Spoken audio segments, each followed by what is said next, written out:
성령님과 함께하는 매일 성경 큐티. 교우 여러분 안녕하십니까? 4월 2일 금요일입니다. 누가복음 23장 26절부터 43절을 묵상하겠습니다. 그들이 예수를 끌고 갈 때에 시몬이라는 구레네 사람이 시골에서 오는 것을 붙들어 그에게 십자가를 지워 예수를 따르게 하더라. 또 백성과 및 그를 위하여 가슴을 치며 슬피 우는 여자의 큰 무리가 따라오는지라. 예수께서 돌이켜 그들을 향하여 이르시되 예루살렘의 딸들아, 나를 위하여 울지 말고 너희와 너희 자녀를 위하여 울라. 보라, 날이 이르면 사람이 말하기를 잉태하지 못하는 이와 해산하지 못한 배와 먹이지 못한 젖이 복이 있다 하리라. 그때의 사람이 산들을 대하여 우리 위에 무너지라 하며 작은 산들을 대하여 우리를 덮으라 하리라. 푸른 나무에도 이같이 하거든 마른 나무에는 어떻게 되리요 하시니라. 또 다른 두 행악자도 사형을 받게 되어 예수와 함께 끌려가니라. 해골리라 하는 곳에 이르러 거기서 예수를 십자가에 못 박고 두 행악자도 그렇게 하니 하나는 우편에 하나는 좌편에 있더라. 이에 예수께서 이르시되 아버지, 저들을 사하여 주옵소서. 자기들이 하는 것을 알지 못함이니이다 하시더라. 그들이 그의 옷을 나누어 제비 뽑을새 백성은 서서 구경하는데 관리들은 비웃어 이르되 저가 남을 구원하였으니 만일 하나님이 택하신 자 그리스도이면 자신도 구원할지어다 하고 군인들도 희롱하면서 나아와 신 포도주를 주며 이르되 내가 만일 유대인의 왕이면 내가 너를 구원하라 하더라. 그의 위에 이는 유대인의 왕이라 쓴 패가 있더라. 달린 행악자 중 하나는 비방하여 이르되 내가 그리스도가 아니냐 너와 우리를 구원하라 하되 하나는 그 사람을 꾸짖어 이르되 내가 동일한 정죄를 받고서도 하나님을 두려워하지 아니하느냐. 우리는 우리가 행한 일에 상당한 보응을 받는 것이 이에 당연하거니와 이 사람이 행한 것은 옳지 않은 것이 없느니라 하고 이르되 예수여, 당신의 나라에 임하실 때에 나를 기억하소서 하니 예수께서 이르시되 내가 진실로 내게 이르노니 오늘 내가 나와 함께 낙원에 있으리라 하시니라. 오늘 본문은 주님께서 십자가에 달리시고 숨지신 사건이 나옵니다. 형벌의 도구가 은총의 상징이 된 우리 기독교, 그 십자가의 은혜를 묵상하는 아침 되길 기대합니다. 최고의 사랑은 용서입니다. 인간 관계의 한 지점에는 용서라는 과제가 있는 것 같습니다. 그 용서를 할 수 있으면 쉼표를 찍게 되고 용서를 할 수 없으면 관계의 마침표를 찍게 되겠죠.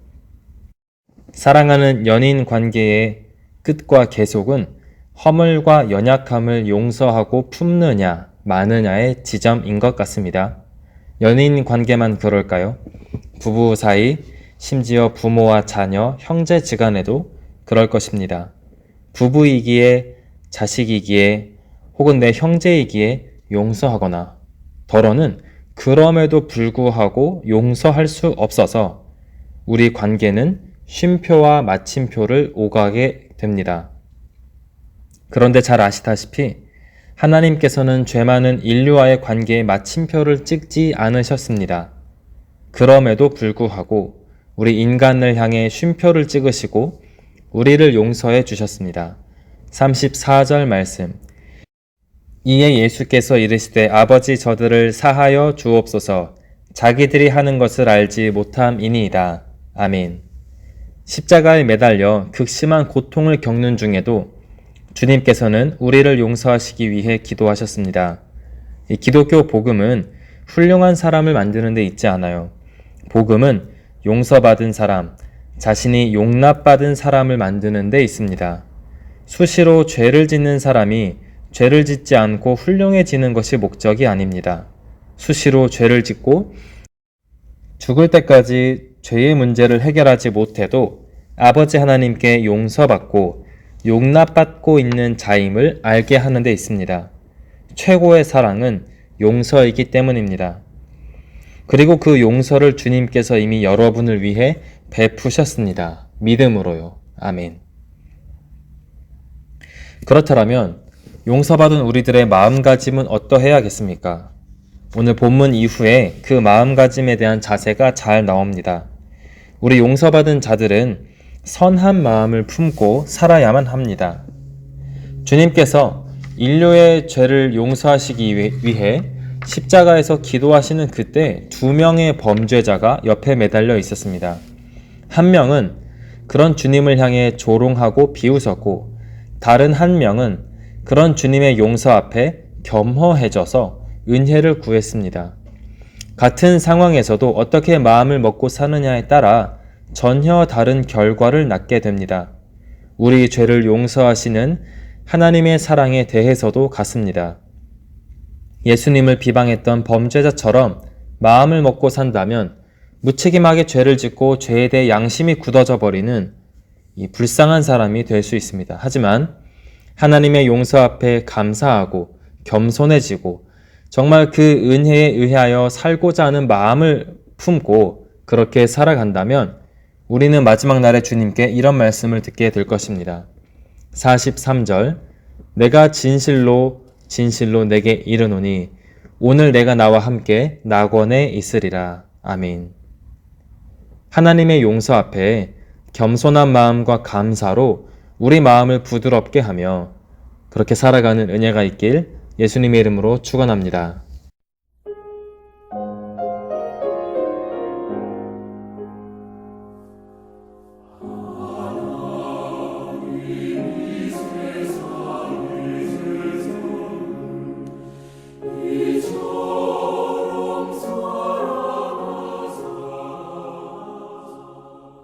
금요일 소그룹과 교회 학교를 위한 기도.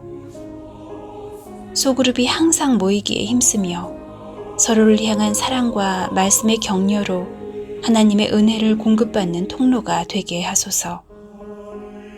디지털 세대인 우리 자녀들이 스마트폰과 인터넷을 지혜롭게 사용하게 하시고 말씀 읽기와 큐티, 기도 훈련으로 하나님의 자녀로 세워지게 하소서.